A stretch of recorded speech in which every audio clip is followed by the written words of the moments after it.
Preceding that, we are joined, of course, by the head coach of Mamelodi Sundowns, Coach Goel Cardoso. Thank you very much, Coach. Welcome.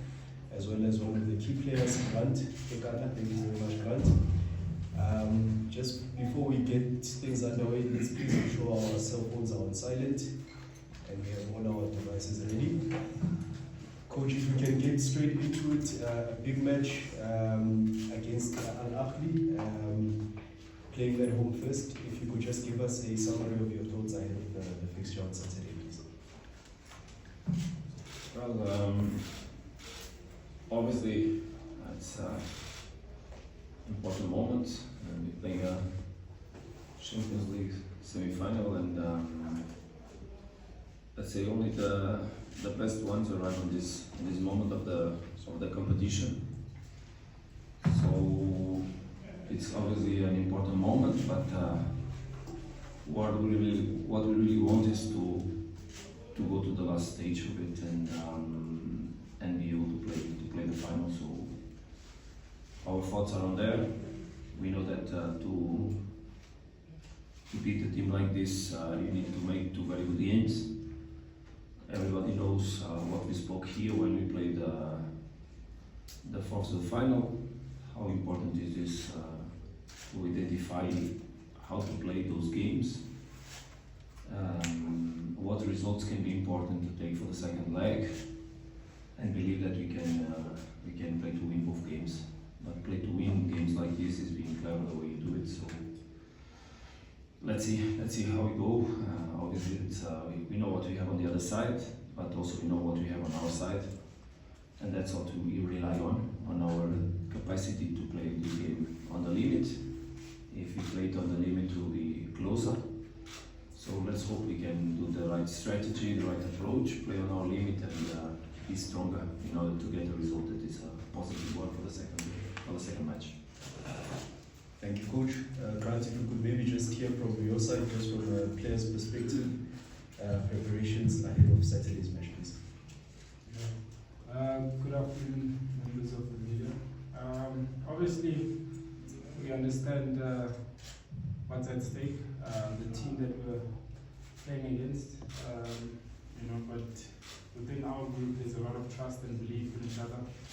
I think the coach was emphasizing just yesterday how much this game is, or these 2 legs are going to be about the little details, and us applying ourselves quite well. We know how good and how well Ahly have done in the Champions League, and in the past 2-3 seasons, we've been limited to only this stage, so we paid our school fees. I think we've matured enough to understand that we know what we need to do on the day. I think it's just about us applying ourselves, having the right attitude, fighting for the badge, so that we're able to get a positive result. Thank you, Grant. Colleagues, it's your opportunity to ask questions. If you could raise your hand, identify yourself as well as the qualification you represent. Just for the sake of time, colleagues, if you can keep it to 1 question per media house, just in consideration of time and the rest of our colleagues. Coach Lorenzo from the Sundowns, can we just get an injury update ahead of the game? Who's back, who's unavailable?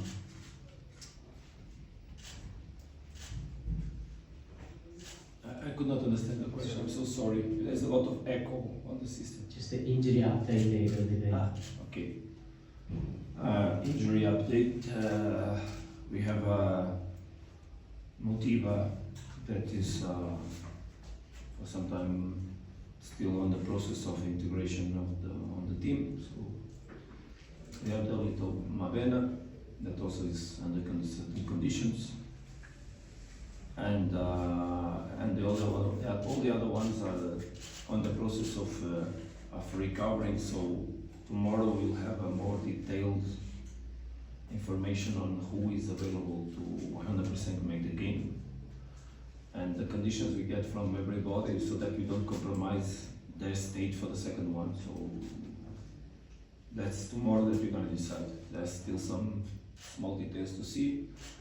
In today's session there were some players with some restraints, and only tomorrow we'll have a chance to understand if they will be available or no for the game. But as I said, it's important that we understand that we will not make decisions that can compromise the season of a player. There's still a lot to go, and there's a second match to play, so that's where we are standing now, so that we can understand where we can go or where we should hold ourselves and prepare the players for the second leg. Thank you, Coach. Sorry for Coach, having been on the other side, what is it about South African clubs that makes it a challenge in why they've done so well against North African teams? And you look at the three who they beat to get here. And what do South African clubs need to do to get over the line? Because even though they've got a good record against North African teams, but when it matters, whether it's the semis or final, we've lost to North African teams. Thank you. Well, that's not a very simple question, because I don't know exactly if it's that way, because as we understand, for example, Sundowns has been able to beat Ahly in the past more than once. So I don't know if that's true. We were able also to beat Esperance in the last round. So what I think that is important is that Mamelodi Sundowns side should be in the level that we saw in this fourth or final with Esperance. A team that understands very well what to do in the pitch in the right moments, to be very wise, very intelligent. Because sometimes when you go too hungry on the pot, is when you don't eat nothing. So that's usually when we see the dogs going all together at the same time at the pot. They split. They put out the food of the pot most of the time. You need to be balanced. You need to be strong. You need to be very competitive in the 4 moments of the game. You need to be very strong on the set pieces. You need to cope with the transitions on the opponent. That sometimes it's just like you play to try to aggress in the right moment. So you need to have capacity to aggress them also. So there's also a level of risk in some moments you need to take, but a very strong team can understand these things, and that's the level of team that has been coping with the challenges here in the club, and that we expect to see tomorrow on the pitch. We know that again it will be, as Grant said, a match of details, and those details we cannot miss them. We cannot miss them because we can be penalized, as we in the recent past were. So we don't want that. We want to, if we have to lose, let's lose because they were better than us, and accept that with sportsmanship. So, but that's another level. I believe that indeed we have more than the capacities to make this semi-final until the last minute. And if we'll be inside until the last minute, it means that we were strong. It means that we were very strong, and that's what we have to do. Thank you, Coach. Can I ask a question each? Mazala Manifil from SABC Sport. First to Coach Cardoso. Do you see it as an advantage or disadvantage the second time now that your opponents are getting the second leg? And you did mention after Esperance that it took a while because they obviously set back, counting on the fact that they have the second leg. And Grant, from your perspective, is it always just the coach's instructions purely in a situation like that, where as players you can see that they are not coming out, they are sitting too deep, you have to wait for the coach to tell you, or at times as players you take the initiative to try and take the game to the opposition? Thank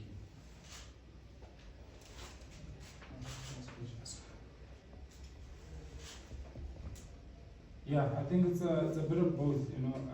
Obviously the coach will see it early and try to pass his message across, but also us as players, I think there's enough experienced players, to understand situations. So we also go with the feeling, and we're able amongst ourselves inside the pitch, to see what will work for us when there's such a low block. So it's a combination of both. Let's see how the opponent will approach the game. Teams like the ones that are competing in this moment are teams that understand how to relate with the different moments of the game. So I believe the game will be different moments. Obviously, that playing home and away, being an advantage or a non-advantage is relative. It's really relative because it has also and a lot to do with the result from the first leg. Obviously that if we can get a positive result without goal suffer, for example, that puts pressure on them, because in any moment the goal from us in the second leg can be very difficult to cope with, especially if we also scored at home. That's what happened in the Express match. We knew that despite we didn't score on the second leg, we knew that any goal from us would put the things drastically, almost impossible for them to cope with it, even with the emotionality that would come over, especially if we would score first than them. But that doesn't, and I repeat, as Grant said, that doesn't make the strategy. The strategy inside the pitch is done by the way the players also understand what's happening, because coaches don't play football. Coaches prepare the matches, try to give tools for the players, and then they execute the plans. And it's not a problem for me to tell that we wanted, for example, in the second leg in Esperance, we wanted to start very strong, pressing high. But the way we made the kickoff put us immediately in our half pitch. And from there we had 2 balls inside our box. A free kick, as you remember, that was an offside. Yeah, it was quite dangerous, but it was a clear offside. But so sometimes the game don't start the way even we want to make it, because the other side also plays, and sometimes small events can change a little bit the intention. What is important is how the team is capable to take the game in the way that was planned, even with some deviations in some moments, for how regularly you can take the game in that side. And then there is the moment the players release themselves to play, they get inspired, they can do things, and that's also why in what we as coaches need to rely, is their experience to cope with the different moments, to understand what to do, and we just try to give them small helps on the games, because this kind of games is very difficult to communicate with them, because there's a lot of people understand, they don't listen to us. So sometimes it's just by gestures that we try to give them some message, and at halftime we can help. So basically what we do is provide them as much information as the one we feel is necessary, not too much also, but the one that can give them tools to then play the game, to relate with themselves, how they defend, how they attack, what spaces probably they will give us, what are the characteristics of their players, how we can overcome situations in the different spaces of the pitch, how they can aggress us, how we should prevent that aggression the moment we lose the ball, how we need to reorganize ourselves. So small things that allow to take strategically the game to some point, but then it's up to them to play. Despite there are obviously details that we try to make them happen, because we believe that they give us advantage. And that is obviously the way where the coach tries to conditionate the game in a certain way. That's why you train also. That's considering those aspects. But then it's an open world of relations that happen inside the pitch, an open world of relations. There's also emotionality that sometimes when it's the wrong ones can affect the game. The good ones keep us in the right line also. So there are many things that we don't control that can happen. But I believe that the teams that express themselves in the best way, and the players that excel themselves also, are the ones that, on the base of the group, of the work that we do, they also put something that is theirs on the pitch. And that's what I hope to have from my players tomorrow, is that they can also bring their best version on the pitch, that can also add a lot to what me as a coach can give to them. Good afternoon, Coach. Good afternoon, Grant. In your opening statement, you said that you feel like this season you've matured a bit. Can you maybe just expand in relation to that, and what makes you feel that this season is the year where you guys will, shake hands with Paradise and lift this trophy? Thank you. What I mean by maturity is we've been in this competition and consistently reached this stage of the competition, and we fell short. I think we've accepted as a group, because a lot of us have been together for quite some time, where we lacked and what made us come up short, or fall short, So I think with all that we've learned, and with Coach here, who was in the final last year, us coming together, I think for us gives us the confidence that we've learned from our past mistakes, and hopefully going into these 2 legs, we'll be able to minimize those mistakes so that we give ourselves an advantage to get into the final. Is there a question here? Okay. Thomas. Greetings, Coach. Greetings, Frank. Thomas from Fabio. Coach, obviously your opponent would analyze the team and they'll pick the mistakes that Suarez has made. How do you deal with that as a coach? How do you prepare him for a game like this? Is there any pressure on you to then maybe make a change? How do you deal with that? Look, the one that makes more mistakes is me. Before any player making mistakes, maybe I make a lot of mistakes. And the first mistake I do comes from the job I have, is to choose players for the task. I have to choose 11. So when I choose 11, there are 20 something that already think that I made a mistake. And many people that also think that I made a mistake. Mistakes are part of the game. There's no, well, of course there are goals that come out of something fantastic that doesn't relate to the mistake from the opponent. But most of them become of small things that didn't happen and could have happened. I don't stay attached to the past regarding that. We work to become better. Everybody works to become better. We trust that the players we have inside the group are the ones that can cope with the difficulties that every match brings, with the challenges that come from there.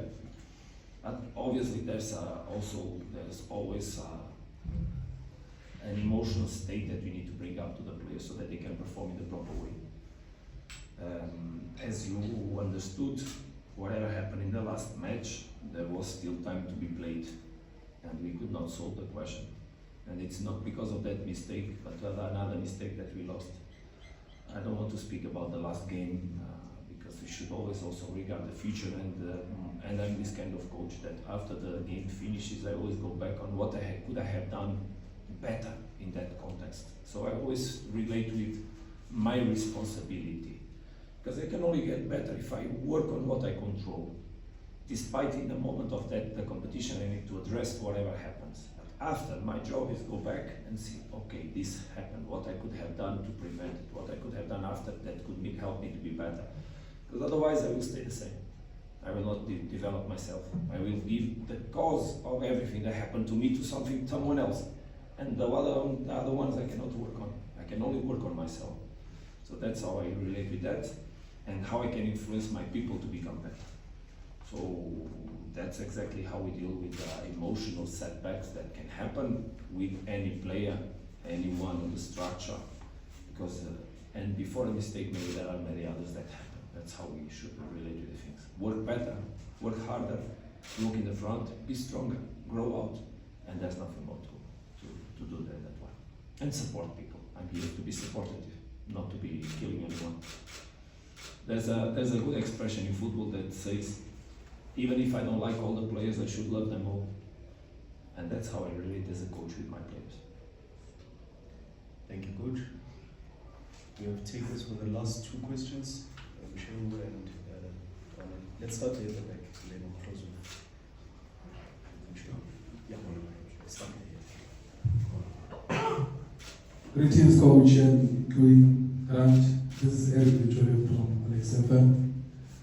Coach, since well you mentioned the fact that you take a straight bullet regarding your team selection, are we likely perhaps to see the great Shikabala tomorrow, particularly looking at the experience that you have?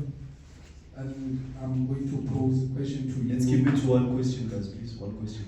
What? Let's keep it to that, yeah. So we'll answer that and then we'll go to the other. He was asking if we'll see Temba as well tomorrow. Look, Temba is growing his condition. I told you that we had a plan in order to bring the players that were injured. Because now Temba is not injured. Temba is training normally and develop his condition so that he can play. If it will be tomorrow, or in the next game, or in the following one, I don't exactly know. That he's available, yes. That for sure he still has some restraints, mostly eventually on the capacity to play 90-minute match in a level like Champions League match, for sure he has. Let's see how he can help us, and let's see how we introduce him in the dynamic of the team in the best way. That's what we've been doing in the last weeks. We are pretty happy. Not only him, but Mamelodi, not exactly the same level, but coming back. And I believe that until the end of the season, they will be still very important for us. That's our concerns, of course. Thank you, Coach. We'll take the last question and then we'll call it a day. Tamba Shabana, Joseph from Sports. I'm here, Coach. I'm looking at how, taking from what you just said, Coach, that you are the one who needs to be blamed for your mistakes. But how do you then pick up the whole team looking at the attack that you've been getting from the fans based on what happened on the last game, but then motivating them to go into a bigger game that is the Ahly one? How do you take us through the transition as the players, as the fans, as the club, to still have confidence in what you guys can deliver? Look, it's important that as much as we respect our fans, our motivation must be intrinsic. So our biggest motivation comes from ourselves. And when you believe yourself, when there's trust as a value in the group, when there's belief in everything you do, and there's a past of good things done by the team, and mostly related to the match that was so clearly detailed as the previous one, it's more easy to overcome it. Obviously that when you lose an objective, and when you are not on the final moment of that, where you define the competition, that was a Nedbank Cup, that before we play 4 matches, and you go back on the energy you put it on them, the setbacks that you had, the way you overcame them, and then in the last match, you are not able to reach a final, obviously that it brings you a lot of deception. But deception doesn't feed anyone.